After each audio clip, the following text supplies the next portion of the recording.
ہم لوگ موظف ہیں خداوند متعال کی طرف سے کہ خداوند متعال کی طرف سے بیان شدہ دینی احکام کو سیکھیں، سمجھیں اور اسی کے مطابق عمل کریں اور عبادت کریں۔ یہ ہماری ذمہ داری ہوتی ہے۔ اگر ہم نے اپنی طرف سے احکام بنانے کی کوشش کی وہ بھی بدعت ہے اور حرام ہے اور ناقابل قبول، اور اگر بغیر کسی احکام کے اندادن ہم نے عمل کیا جس کے نتیجے میں اگر کسی فعل حرام کا مرتکب ہوا یا کسی واجب کو ترک کیا تب بھی ہم مقصر ہیں، گناہ گار ہیں، اور خداوند متعال ہم سے سوال کرے گا اور ہم ہوں گے مستحق عذاب الہی۔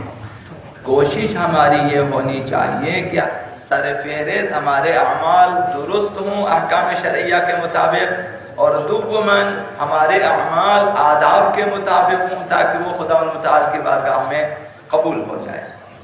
اعمال و عبادات میں شرائط صحت پوری ہوں، یعنی احکام شرعیہ کے مطابق ظاہری طور پر صحیح انجام دے۔ اس صورت میں ہماری عبادتیں صحیح ہوں گی اور عبادت گزاران عقاب الہی سے بچے رہیں گے، اور عبادات چھوڑنے والوں کے لیے جو عذاب ہے ان سے محفوظ رہیں گے۔ اب اگر ہم نے ایسا نہ کیا تو ہم مسئول ہیں۔ شیخ مرتضی انصاری رضوان اللہ علیہ نے فتویٰ دیا کہ اگر کوئی شخص اپنے مورد ابتلاء مسائل کو یاد نہیں کرتا، جن مسائل اور احکام کی ضرورت ہے اسے یاد نہیں کرتا، ایک تاجر تجارت کے مسائل کو یاد نہیں کرتا، اور ایک نماز خواہ نماز کے مسائل کو ادا نہیں کرتا، اور ایک روزہ دار اپنے روزے کے مسائل کو، صاحب خمس کے مسائل کو نہ سیکھے، اور اسی طرح صاحب اولاد کے مسائل کو نہ سیکھیں، اس طرح سے صاحب جائیداد کے مسائل اور اس طرح زمینداری کے مسائل کو نہ سیکھیں، تو پھر مورد ابتلاء مسائل کو نہ سیکھنے والا ان کی نظر انہوں نے فرمایا وہ فاسق ہے۔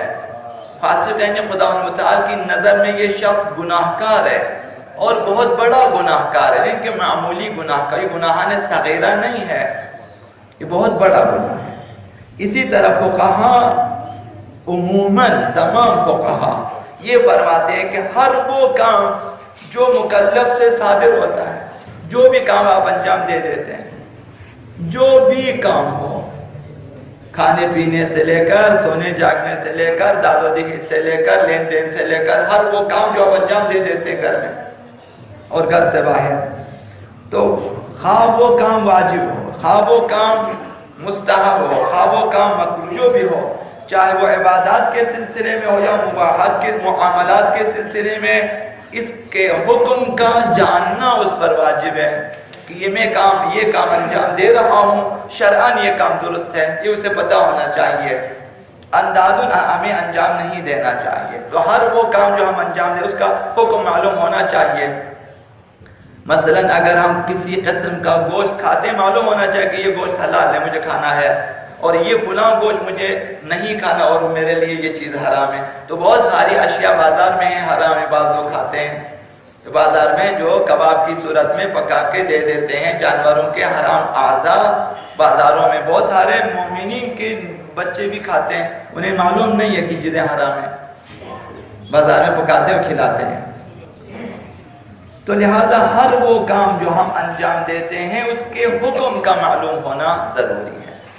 انسان مکلف کے لیے ان مسائل کا جاننا اور سیکھنا واجب ہے جن کی اغلب اوقات اسے ضرورت پڑتی ہے۔ جب آپ کو پتا کہ یہ کچھ مسائل ہیں جن کا مجھ سے واسطہ پڑتا ہے، ان کا سیکھنا واجب ہے کہ ان میں خداوند متعال کے احکامات کیا کیا ہیں۔ حضرت مقام معظم رہبری نے فرمایا اگر مسائل شرعیہ نہ سیکھنا کسی واجب کے ترک ہونے کا سبب بن جائے یا کسی حرام کے ارتکاب کا سبب بن جائے تو پھر انسان گناہگار ہوگا۔ مسائل نہ سیکھنے کی وجہ سے اگر کسی حرام کا مرتکب ہوا یا کسی فعل واجب کا جو اس سے مثلا ترک ہو گیا، مثلا نماز آیات کا پتہ نہیں تھا، ایک عرصہ اسے پتہ ہی نہیں تھا کہ نماز آیات واجب ہے، نہ سیکھنے کی وجہ سے نماز آیات ترک ہوتے گئے مثلا، اور اسی طرح سے مثلا اسے نہیں معلوم تھا کہ کورٹ کا طلاق باطل ہے، اس نے کورٹ سے طلاقیں لے لیا، شادیاں کرا دی، مثلا بچے ہو گئے، اب جو ہے فعل حرام کا ارتکاب ہو جاتا ہے۔ تو اس طرح سے اگر ایسا ہوا مسائل نہ سیکھنے کی وجہ سے انسان گناہگار ہے۔ اس دور میں ہمیں کیا کرنا چاہیے؟ اس دور میں جو کہ جانشین رسول خدا صلی اللہ علیہ وآلہ وسلم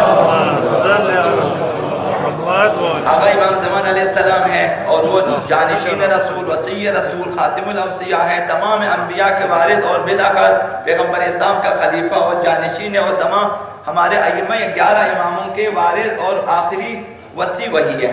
اس دور میں ہم سب پر واجب ہے کہ ان کی اطاعت کریں، احکام ان سے سیکھیں، دین ان سے سیکھیں، لیکن وہ پردہ غیب میں ہیں اور ہم ان سے ملاقات نہیں کر سکتے، ان سے اپنے شرعی احکام نہیں پوچھ سکتے۔ تو خداوند متعال نے ہمیں بلا تکلیف نہیں چھوڑا ہے کہ اب تمہاری مرضی، جب تک امام غیب میں اپنی مرضی سے کام کرے، ایسا نہیں ہے۔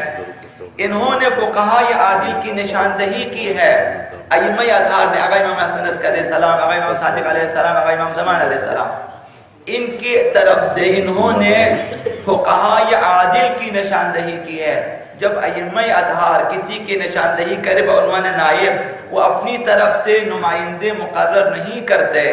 ائمہ اطہار علم الہی سے بیان کرتے ہیں، خداوند متعال کے احکامات بیان کرتے ہیں۔ اگر انہوں نے فقہاء عادل کی تقلید کا حکم دیا تو یہ حکم خدا ہے، نہ حکم، حتی حکم امام بھی نہیں ہے، حتی یہ حکم خدا ہے۔ فقیہ کا تو حکم ہوتا ہی نہیں ہے، فقیہ تو ائمہ کے احکامات بیان کرتے ہیں، خدا کے احکام بیان کرتے ہیں۔ لہذا اس دور میں فقہاء عادل، فقہاء باتقوا اور فقہاء جامع الشرائط کو آقا امام زمان کے لیے نائبین عام قرار دیا ہے، اور عوام کو حکم دیا ہے کہ ان کی تقلید کریں، ان سے احکام دین سیکھیں اور عمل کریں۔